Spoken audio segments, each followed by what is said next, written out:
আমার সৌভাগ্য যে আজকে সবার সঙ্গে দেখা করার সুযোগ হলো। চেষ্টা করেছি দায়িত্ব গ্রহণের পর থেকে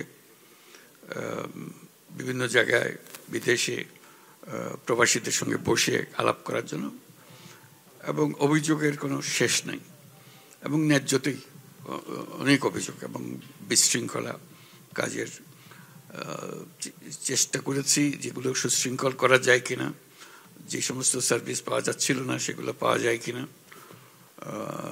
উনি রাত দিন এটার পেছনে লেগে আছেন, প্রফেসর আসিফ নজরুল উপদেষ্টা, উনি ওনার দৌড়ঝাঁপ এটার পেছনেই রয়েছে সারাক্ষণ। আমরা প্রথম দেখলাম যে অনেকগুলো পাসপোর্ট রিনিউ হওয়ার জন্য দেশে বসে আছে, বছরের পর বছর, মাসের পর মাস। এটাও বুঝলাম না বসে থাকবে কেন। তখন আমি চাইলাম সব এম্বাসি থেকে তালিকা আনার জন্য কতগুলো পাসপোর্ট কী কারণে বসে আছে। আমি একটা সময় নির্দিষ্ট করে দিলাম, 1 মাসের মধ্যে সমস্ত কিছু আপডেটেড করে ফেলতে হবে, এটা রিনিউ করতে হবে। এবং রিনিউ করার সময় আর মেশিন রিডেবল পাসপোর্টের দিকে যাব না, ই পাসপোর্টের দিকে যাব। প্রথম অভিযোগটা হলো যে স্যার এটা পারা যাবে না, আমাদের ক্যাপাসিটি নাই। আমাদের ক্যাপাসিটি না থাকলে ক্যাপাসিটি বাড়ান, কিন্তু কাজটা করতে হবে। তো তারাও খুব আমার জোর জার দেখে তারাও খুব সিরিয়াসলি নিল। দেখলাম যে মাসখানিকের মধ্যে সব পরিষ্কার করলো, প্রত্যেকটা এম্বাসিতে এটা হলো। আমাদের এটা কিভাবে করলেন বলে, রাত দিন তারা পরিশ্রম করছে, এবং তাদেরকে ধন্যবাদ জানাই যে দিন হয় নাই, এখন রাত দিন পরিশ্রম করে অল্প সময় করে দিয়েছে। চাইলে যে করা যায় এটার প্রথম প্রমাণ পেলাম যে এটা এমন কোনো অসাধ্য কিছু ছিল না। অনেক রকম ব্যাখ্যা দেখছিল আগে, ওই ব্যাখ্যাগুলো উত্তরণ করে তারা নিজেরা এটা সমাধান করে এটা বের হয়ে গেছে। পরবর্তীতে চেষ্টা করছি যাতে এটা ব্যাকলগ না হয়। এখন আবার শুনছি যে ব্যাকলগ হতে আরম্ভ করেছে, এটার কোনো সুরাহা পাইতেছি না। প্রথম চেষ্টা করলাম পাসপোর্ট ইত্যাদি করার মধ্যে বিলম্বের কারণটা কি। বুঝালো যে এটা সরকারের নিয়মে এগুলো হয়, কারণটা হলো পুলিশ ভেরিফিকেশন লাগে।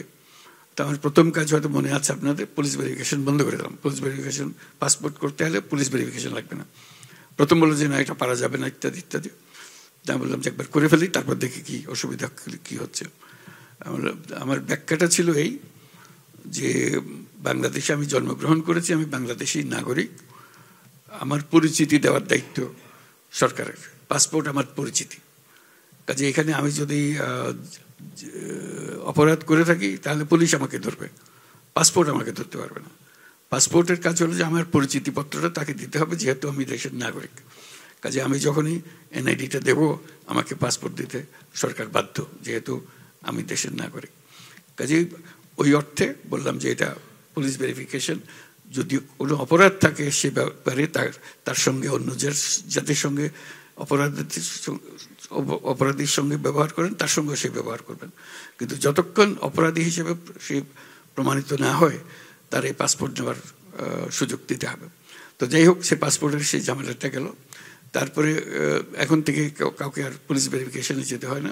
দেখলাম যে এরপরে 9 মাস বছর বসে আছে, পাসপোর্ট পাচ্ছে না, পুলিশ ভেরিফিকেশন আসছে না বলে রাতারাতি হয়ে যেতে আরম্ভ করলো। সব রাতারাতি পাসপোর্ট হয়ে পুলিশ ক্লিয়ারেন্সের অনুপস্থিতিতে এটা হতে আরম্ভ করলো। তো ভালো লাগলো যে এটা পারা গেল জিনিসটা করার জন্য। আরেকটা হলো যে এখানে মেশিন রিডেবলের জন্য যন্ত্রপাতি নাই। আমি বললাম যন্ত্রপাতি নিয়ে যান, ওখান থেকে যন্ত্রপাতি দিয়ে করেন। আরেকটা হলো অনলাইন পাসপোর্ট করার কথা। আমি যে অনলাইন পাসপোর্ট যদি করতে পারে তাহলে তো সব বিদেশিদের জন্য অসুবিধা নেই, তারা ঘরে বসেই তো এটা করে ফেলতে পারবে। কাজে এই বিতর্ক এখনও চলছে, এখনও এটার ফয়সলা করতে পারিনি। অল্প কিছু ফয়সলা হয়েছে, কিন্তু এই যে একদম সঙ্গে সঙ্গে করে দেবে এটা এ পর্যন্ত অন্তত অ্যাপ্লিকেশনটা করার জন্য আমরা সুযোগ দিচ্ছি। আমরা নাগরিক সেবা বলে একটা আলাদা বেসরকারি প্রতিষ্ঠান সৃষ্টি করেছি। তার কাছে গেলেই পয়সা দিলে সে আপনার এনআইডি, পাসপোর্ট, অন্যান্য যতগুলো সরকারি দলিল দস্তাবেজ, জমির দাখিলা বা যা যা দরকার হয় এগুলো ওখান থেকে নিতে পারবে। এখানেও বারে বারে প্রতিবন্ধকতা আসছে যে এটা ছাড়া এটা হবে না, এটা ছাড়া ওটা হবে না, কিন্তু কিছু কিছু কাজ শুরু হয়ে গেছে। তো এটা আপনাদেরটা ধরতে গিয়ে দেশের লোকের জন্য একই সঙ্গে কাজটা করা যাচ্ছে বলে আমি খুব আনন্দিত যে এটা আমরা ধাক্কাধাক্কি করার পরে এটা কিছু দূর অগ্রসর করতে পেরেছি এবং আশা করি ভবিষ্যতে এটা খুবই সহজ জিনিস হয়ে যাবে। মালয়েশিয়ার ব্যাপারে বারে বারে প্রশ্ন আসছিল। দায়িত্ব গ্রহণের পর থেকেই মালয়েশিয়ার এই সমস্যা যে তারা অনেকজন 18,000 শ্রমিক প্লেনে উঠতে পারেনি, তার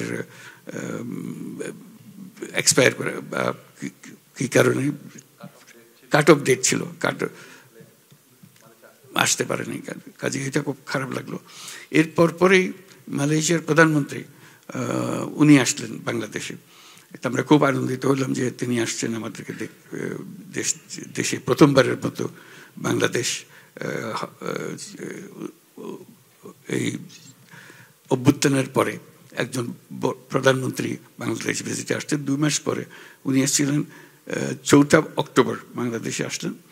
তো ওনাকে বললাম এই সমস্যাটার কথা, তিনি শুনে বললেন যে হ্যাঁ, এরকম যদি থাকে আমরা নিশ্চয়ই এটা করে দেবো।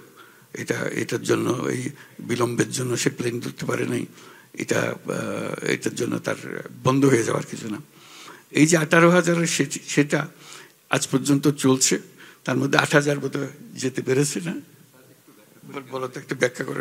আমি একটু বলি আপনাদের। প্রথমে তো বলেছিল 18,000, পরে যখন আমরা 18,000 ভেরিফাই করতে গেলাম দেখলাম 31 মের মধ্যে তাদের বাংলাদেশে আসার কথা ছিল 2024-এর।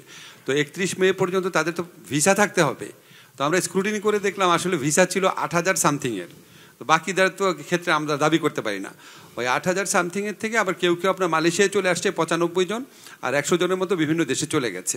বাকি যারা আছে ওনাদের প্রসেস শুরু হয়েছে। এই মাসে প্রথম আমরা ইয়েটা পেয়েছি, রিকোয়ারমেন্টটা পেয়েছি অল্প সংখ্যক, কিন্তু এটা আমাদের এই 31শে ডিসেম্বরের মধ্যে ওনারা যতজন যেতে চায় ততজন আসতে পারবে এখানে।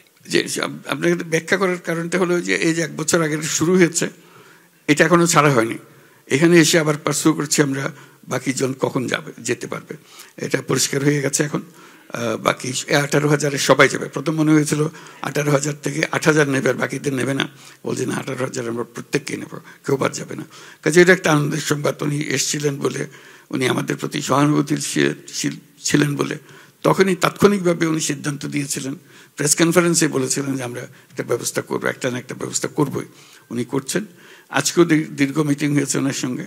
আরও নানা বিষয়ে যাতে প্রক্রিয়া সহজ করা যায় এগুলো নিয়ে আমরা আলাপ করেছি। আশা করি এই মালয়েশিয়ার যে সমস্ত সমস্যা এখানে জমা হয়ে আছে, সেই জমাট সমস্যাগুলোকে আমরা সংস্কার করে ফেলতে পারবো, পরিষ্কার করে ফেলতে পারবো।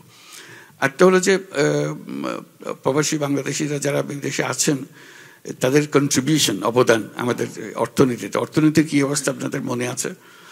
ব্যাংক খালি, যত টাকা পয়সা আছে খালি করে নিয়ে গেছে।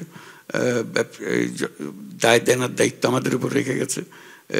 এটা কিভাবে শোধ করা হবে, ফরেন এক্সচেঞ্জ রিজার্ভ তলানিতে পড়ে গেছে। এটা অর্থনীতি ঘুরে দাঁড়ালো, এই 1 বছরের মধ্যে অর্থনীতি ঘুরে দাঁড়ালো। এই কারণে ওই প্রবাসীদের এই রেমিটেন্সের অর্থ দিয়ে বাংলাদেশ উঠে দাঁড়ালো। আমি সকল প্রবাসীদের আজকে যারা এখানে উপস্থিত আছে তারা এবং যারা উপস্থিত নাই তাদেরকেও একসঙ্গে আমরা তাদের দিই, ধন্যবাদ জানাই। জাতির পক্ষ থেকে ধন্যবাদ জানাই। এটা না হলে জাতি সোজা হয়ে দাঁড়াবার কোনো উপায় ছিল না। এই টাকা দিয়ে আজকে আমরা মজবুত অর্থনীতিতে দাঁড়াতে পেরেছি। এটা মস্ত বড় একটা অবদান। এই অবদানের স্বীকৃতি হিসাব আমাদেরকে সে করতে হবে, তো তাদের সুযোগ সুবিধাগুলো যাতে পায় সেগুলো করা, আইন শৃঙ্খলাগুলো ঠিক করা। এবার দেখেছেন আমরা যে এসছি এখানে ওনার দাওয়াতে, প্রধানমন্ত্রী আনোয়ার ইব্রাহিমের দাওয়াতে আমরা এসছি। আমরা প্রায় আমাদের ক্যাবিনেটের প্রায় অর্ধেক নিয়ে এসছি একসঙ্গে, যাতে করে প্রত্যেকের যেন বিষয়গুলো পরিষ্কার হয়ে যায়। কাজে আমি একা আসলে একটা জিনিস ব্যাখ্যা করতে পারতাম, আর একটা গভীর জিনিস আমি পারতাম না, অত ডিটেলস আমার মনে নেই। আমরা বলছে চলো যত রকমের সমস্যা আছে ওনার সামনে আমরা বলবো, ওনাকে জানিয়ে রাখবো যাতে করে আমরা সমাধানগুলো পাই। এবং আজকে খুব মনোযোগ দিয়ে উনি শুনেছেন এবং আশ্বাস দিয়েছেন যে এগুলো সমস্ত কিছুই পরিষ্কার করে দেবেন। এবং তাকে আবার আমন্ত্রণ জানিয়েছি বাংলাদেশে আসার জন্য। সেটা আমরা তার সঙ্গে যোগাযোগ রাখবো। তিনি খুব আমাদের প্রতি সহানুভূতিশীল, যাতে আমরা এগিয়ে যেতে পারি কোনো বাধাবন্ধক ছাড়া। তার কাছে আমরা বিনিয়োগের কথা বলেছি, ব্যাপকভাবে মালয়েশিয়ান বিনিয়োগ বাংলাদেশে হোক। একটু আগে আমরা বিনিয়োগকারীদের সঙ্গে বৈঠক করছিলাম। মালয়েশিয়ার থেকে বড় রকম বিনিয়োগ আশ্বাস আমরা পেয়েছি, সেখানে আমরা যাতে করে এই বিনিয়োগের ধারা অব্যাহত রাখতে পারি তারাও চেয়েছে আমাদের সঙ্গে কাজ করার জন্য। কাজে মালয়েশিয়া একটা এখন জটিল একটা পরিস্থিতির মধ্যে ছিল আমরা যখন এসেছি, এই জটিলতার থেকে আমরা মুক্ত করছি যাতে সবাই যে সহজভাবে এখানে ঢুকতে পারে, এখানে কাজকর্ম করতে পারে। এই যে ভিসা কি বলে মাল্টিপল ভিসা করে দিল, এটা একটা বড় রকমের সাহায্য আমাদের জন্য। আমরা সার্বিকভাবে বাংলাদেশের পরিস্থিতি আপনাদের দোয়ায় অনেক স্বস্তির জায়গাতে এসেছি। আমরা অর্থনৈতিক জায়গা থেকে আমরা স্বস্তির জায়গাতে এসেছি। সংস্কারের মাধ্যমে আমাদের সংবিধান সংস্কার, অন্যান্য আরও যত সংস্কার আছে সেগুলো নিয়ে সংস্কার কমিশনগুলো ছিল, তারা রাজনৈতিক দলগুলোর সঙ্গে ক্রমাগত বৈঠক করছে। আপনারা নিশ্চয়ই টেলিভিশনে দেখেন সেগুলো, যাতে করে আমরা সবাই একমত হতে পারি। এখন ঐক্যমতে পৌঁছার কাছাকাছি আমরা এসেছি। সে ঐক্যমত হয়ে গেলে আমরা একটা সনদ ঘোষণা করব। এই মাসের মধ্যে আশা করি সনদ ঘোষণা করতে পারবো। ইতিমধ্যে আমরা জুলাই ঘোষণা 5ই আগস্টে আমরা জুলাই ঘোষণা দিয়েছি। সারা জাতি একত্র হয়ে সব দলের নেতাদের নিয়ে আমি সংসদ ভবনের সামনে দাঁড়িয়ে এই ঘোষণা দিয়েছি। এখন অপেক্ষা করছে শুধু জুলাই সনদটা হয়ে গেলে বাংলাদেশের নিয়ম কানুন এবং শাসন কনস্টিটিউশনে যে সমস্ত পরিবর্তন আসবে এগুলোর সিদ্ধান্ত হয়ে যাবে। যতটুকু আমরা সবাইকে একমত করতে পেরেছি, আমাদের আশা ছিল অনেক বেশি করতে পারবো। এখনো ধারণা হচ্ছে না সেই পরিমাণ আমরা যেতে পারবো কিনা, সব দলকে একত্র করে আমরা যেতে পারবো কিনা। কিন্তু ইতিমধ্যে তাদের অগ্রগতি দেখে আমি নির্বাচন ঘোষণা করেছি। ফেব্রুয়ারি মাসে নির্বাচন হবে এবং তার মধ্যে একটা উল্লেখযোগ্য বিষয় হলো, এবং সঙ্গে সঙ্গে আমার উল্লেখ করে দিয়েছি, প্রবাসীদের জন্য এবার ভোটাধিকার দিতে হবে। এবার তারা যেন ভোট দিতে পারে, এটা আমাদের একটা নতুন অভিজ্ঞতা হবে। আমরা যে যেখানে আছেন, আপনার যে যেখানে কর্মরত আছেন, সেখান থেকে আপনি যদি ভোটার হন, আপনার অনেক জিনিসের অভাব আছে, পাসপোর্ট রিনিউড হয় না বা কিছু একটা হয়েছে, কিন্তু ভোটার আপনি হবেন। ভোটার হবেন, আপনি ভোট দিতে পারবেন। যতক্ষণ পর্যন্ত বাংলাদেশের নাগরিক আপনি ভোট দিতে পারবেন। কাজেই সেটার ব্যবস্থা হয়েছে এবং ইলেকশন কমিশনের সঙ্গে আমাদের আলাদা আলোচনা হয়েছে। তারা আশ্বাস দিয়েছে যে তারা সমস্ত প্রস্তুতি দিচ্ছে যাতে এই ইলেকশনে যারা বাইরে আছেন, যারা প্রবাসী বাংলাদেশি যে যেখানে আছেন সেখান থেকে ভোট দিতে পারবে। কাজে আমরা এখন নির্বাচনের দিকে রওনা হয়েছি। আশা করি একটা সুন্দর নির্বাচন আমরা করতে পারবো। বাংলাদেশের একটা রূপান্তর হবে। আমরা 1 বছর শেষ করলাম